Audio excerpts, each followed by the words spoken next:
Aujourd'hui, j'ai le plaisir, l'immense joie de recevoir un aventurier, un conférencier, un athlète qui a brillé par son incroyable résilience, ses défis hors normes, Monsieur Philippe Croison, pour la première fois ici, face à ma caméra, pour Bunker.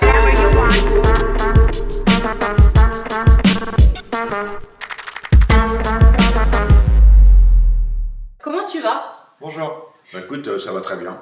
C'est cool. Il fait beau. Il fait beau. On est en Charente-Maritime. On est en Charente-Maritime. Tu m'accueilles chez toi sur ton canapé. Tout va bien. On est très bien. On est là pour parler de toi et apprendre à te connaître différemment aussi grâce aux questions Bunker. Déjà, j'aimerais que tu nous racontes, pour les personnes qui ne te connaissent pas, l'accident qui est survenu en 1994, si je dis pas de bêtises. Oui, exactement. Ouais. Le 5 mars. Ouais. Le 5 mars, ouais. Je me doute que ça marque. Hein. Ouais, la date reste, 5 mars 94, quand je dis, sans vouloir emporter au bien le meilleur, qu'il m'est arrivé le pire. J'avais un petit garçon âgé de 7 ans, un petit bébé à l'arrivée. La famille allait s'agrandir, la maison était trop petite, il a fallu déménager. Sur le toit de ma maison, il y avait une antenne de télévision. Et je me suis dit, je vais quand même pas laisser cette antenne sur le toit.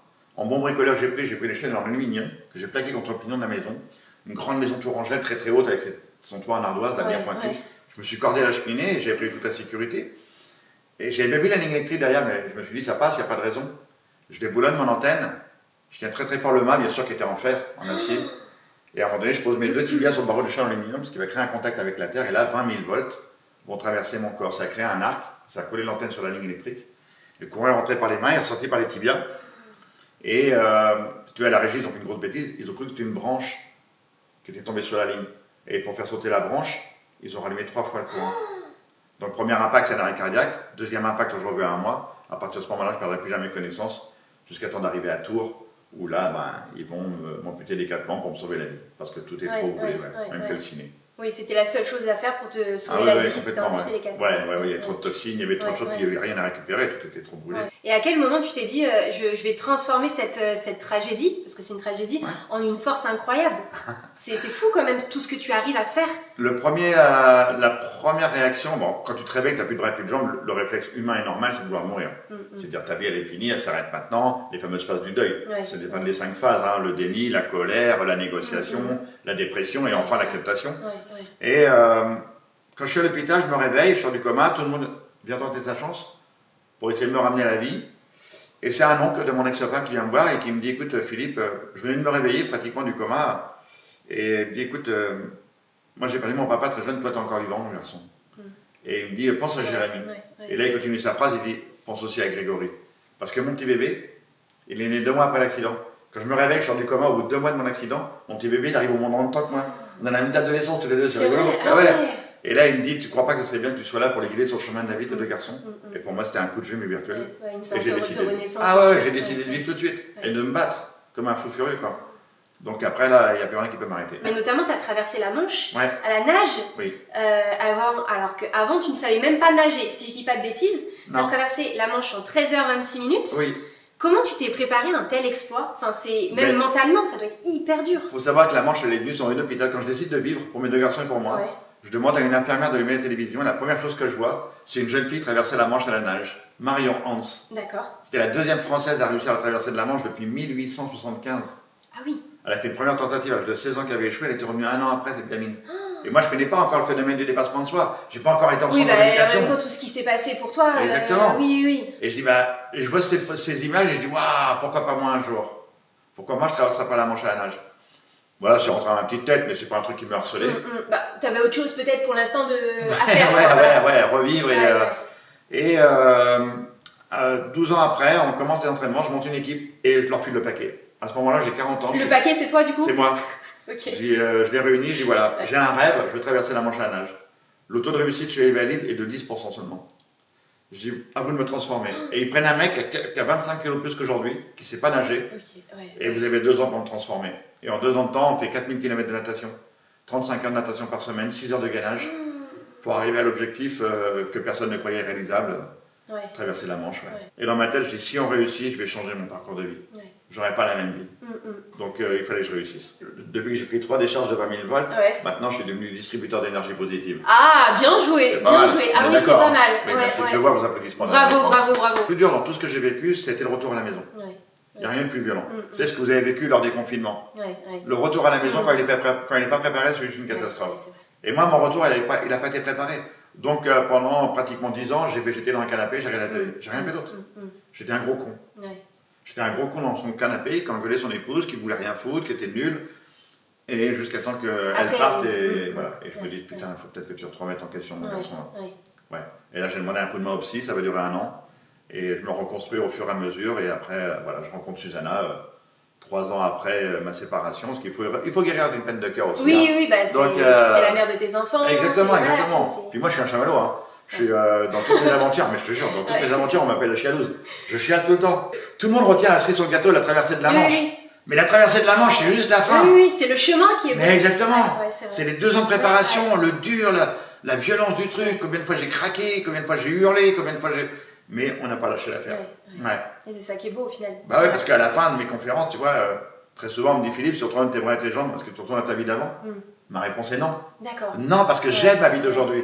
Parce que j'en ai fait quelque chose. Et tu as lancé aussi une plateforme VIP. Est-ce que tu peux nous en parler, VIP? Donc, Very Important Parking for Very Important Person. Exactement. T'as vu cet accent un petit peu? Oh, bravo. Merci, je m'appuie. Je l'ai créé avec mon ami Thierry Garot. On était là dans mon bureau, juste à côté. Aujourd'hui, l'application, il y a pratiquement 100 000 personnes qui l'ont téléchargée. On a 1 an d'existence. Traduit en plusieurs langues, il me semble. Traduit en plusieurs langues. On vient de la développer en Suisse. On a pratiquement 900 000 lieux et places de parking référencés sur l'application. Donc ça veut dire que vous avez les plages accessibles, toutes les toilettes PMR accessibles de France sont sur l'application, toutes les places de parking, les boulangeries, les pharmacies, les restaurants. Tu sais, il y a 12 millions de personnes handicapées en France, 11 millions d'aidants. Mais l'application, elle n'est pas seulement pour les personnes handicapées ou les aidants. On parle de mobilité empêchée, les personnes âgées. Les parents avec une poussette. Oui, c'est vrai aussi. C'est une mobilité empêchée. Le livreur, il a une mobilité empêchée. La personne qui s'est fait greffer une hanche ou un genou, il a une mobilité empêchée. La personne qui est dans le plâtre. Oui, non, mais c'est vrai en fait, au final. C'est 35 millions de personnes. 50% de la population vit avec une mobilité empêchée. Les petites questions bunker. As-tu un objet fétiche ou porte-bonheur? Est-ce que j'ai un objet fétiche ou porte-bonheur? Non, pas vraiment, non. T'es pas matérialiste, tu t'as... Non. Ok. Ah, mais alors pas du tout. Ok. Ah non. C'est, tu vois, aujourd'hui j'ai une maison, demain peut-être que je l'aurais pu, mais c'est pas grave. Ok. Ok, oui, tu t'accroches vraiment. Tu vis non, au jour le jour un petit peu ou pas? J'aime bien parce que dans l'entraînement c'était ça, quand j'ai eu l'accident c'était ça, et comme je le dis, je suis mort le 5 mars 94. Donc tout ce que je veux aujourd'hui c'est du plus. Donc je me pose pas de questions, est-ce que je peux, est-ce que je peux pas. Non, je fais tout simplement. Je fais. Donc non, j'ai pas de porte-bonheur attitré, Et est-ce que tu as un dicton de vie? Je pense que oui. Mais ouais, tout est possible. Ça c'est vraiment mon mantra, c'est vraiment l'impossible, c'est juste nous. C'est quoi nos rêves, c'est quoi nos envies, c'est quoi nos objectifs, quoi. C'est à nous de se poser la question. Tu sais, aujourd'hui on vit dans une société de victimes, les gens sont victimes de quelque chose, de quelqu'un, du voisin, de la commune, de la société, de mon emploi. Je suis victime, mais arrête d'être victime. Prends-toi en charge, arrête de... On a tous tendance à se victimiser à chaque fois. C'est de la faute des autres. Je suis responsable de rien. Non mais moi je suis responsable de mon parcours de vie, donc tout est possible. Et quel est le meilleur conseil qu'on t'ait donné dans ta vie? Ose.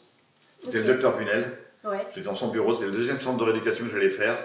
Je rentre dans son bureau et le gars il me dit, tu vois la porte là-bas il y a marqué interdit, va l'ouvrir.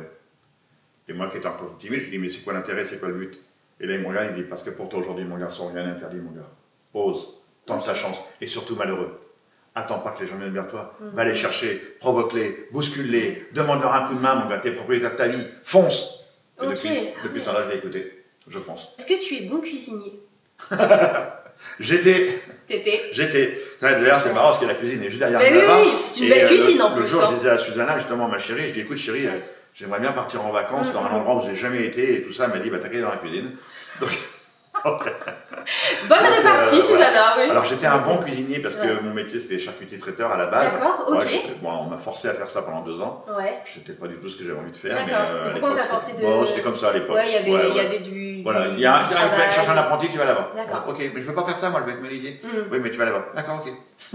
Voilà, c'était une autre époque. Et donc tu ne peux pas, là actuellement tu ne peux plus cuisiner, tu n'as pas d'aide de choses comme ça? Non, autant que tout est... tout est possible, sauf la cuisine. Voilà, c'est ce que dit Susanna. Elle dit, voilà. Tu fais plein de trucs, tu fais des prothèses pour énager, mais alors pas prothèses pour passer l'aspirateur, prothèses pour faire la vaisselle. Tu cherches pas. Ça c'est pas possible. Non, j'ai pas trop le temps. Je peux nager, je ne sais pas nager, je vais traverser la Manche, mais par contre aller faire cuire des pâtes, c'est pas possible. Non. Par contre, je me débrouille pour aller chercher à manger en frigo. Ça, il y a toujours un petit moyen. Ouais, quand il y a un truc qui me plaît, je vais le trouver, je vais le chercher, Et si je te demande ta plus grande fierté, à part tes 2 enfants, parce que c'est toujours ce qu'on dit. Non, ma plus grande fierté, c'est le changement de vie, C'est le changement de vie. Mais la fierté de mes enfants, la fierté de tous ceux qui sont autour de moi, la fierté de Susanna, la fierté de mes parents, et ma propre fierté d'avoir été au-delà de ce qu'on croit être capable de faire. Et c'est ce qui me manque des fois quand je repars à l'aventure. J'ai envie d'être avec l'équipe et qu'à la fin, on se regarde, excuse-moi, je vais dire un gros mot, putain, on l'a fait quoi. Putain, on l'a fait. Pour le pire et le meilleur, c'est le titre du film qui va sortir au cinéma depuis 2026, réalisé par Marie Cassie, mention char. C'est vraiment...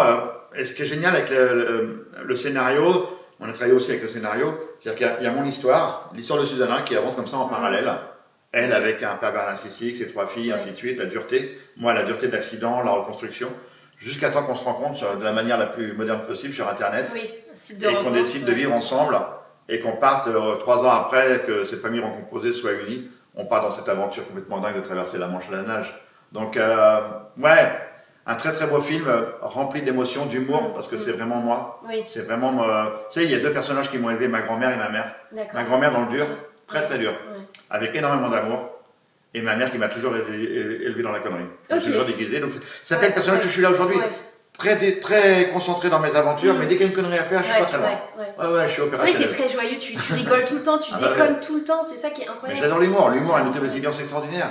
Il y a plusieurs outils de résilience dans ma vie. Ma famille, mes amis, l'amour, l'humour et le sport. Voilà les 4 outils de résilience qui m'ont vraiment construit et qui ont fait le personnage que je suis devenu aujourd'hui. Et ça, c'est cool. Et en parlant donc de film, il y a un film documentaire aussi qu'a réalisé Fabien Berthelot, La Traversée de la Liberté, que j'ai eu la chance de voir en avant-première. Personnellement, j'ai chialé. C'est magnifique, c'est énormément d'émotions. Donc Fabien, le réalisateur, qui suit l'Académie, Philippe Croison, à travers une épopée incroyable aussi. Est-ce que tu peux nous en parler? Ça va être bientôt diffusé donc, au mois de mai sur France TV et puis France Outre-mer. Et puis Nouvelle-Aquitaine aussi, bientôt. Dès qu'on aura la date, on leur dira. Bien sûr, on mettra tout ça sur les réseaux sociaux. Philippe est très actif de toute manière sur les réseaux et moi aussi, donc ça tombe bien. C'est un film qui est magnifique, enfin vraiment, faut le voir. Moi, je l'ai vu déjà sur grand écran, donc au cinéma, c'était fou.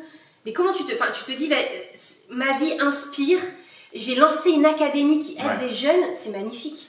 C'est l'académie Philippe Croison qui est basée à Vichy. On leur offre ce que moi on m'a offert juste la confiance qu'ils méritent. Juste la confiance qu'ils méritent. Et tous ces gamins, à 6 heures, alors ça commence de 14 ans à 21 ans, Théo Curin, que certains voient à la télévision, sort de l'académie. Emeline Pierre, qui a eu la médaille d'or au 100 mètres nage libre, et la médaille de bronze au 100 mètres d'eau aux Jeux Paralympiques, sort de l'académie. Donc ces gamins... tu fais vraiment des petits talents, quoi. Mais ils voient ces modèles. Ils voient ces modèles, donc il dit, moi aussi j'ai envie de rentrer à l'académie. Donc ils rentrent à l'académie, à 6 h du matin ils sont en lot. À 8 h ils vont au collège ou au lycée, après le soir ils ont 1 heure de gainage, 1 heure d'études, ils mangent, ils dorment. Ils n'ont pas de vacances scolaires, c'est entraînement de haut niveau. C'est la discipline. C'est championnat de France, championnat d'Europe, championnat du monde et les Jeux Paralympiques qui seront sélectionnés.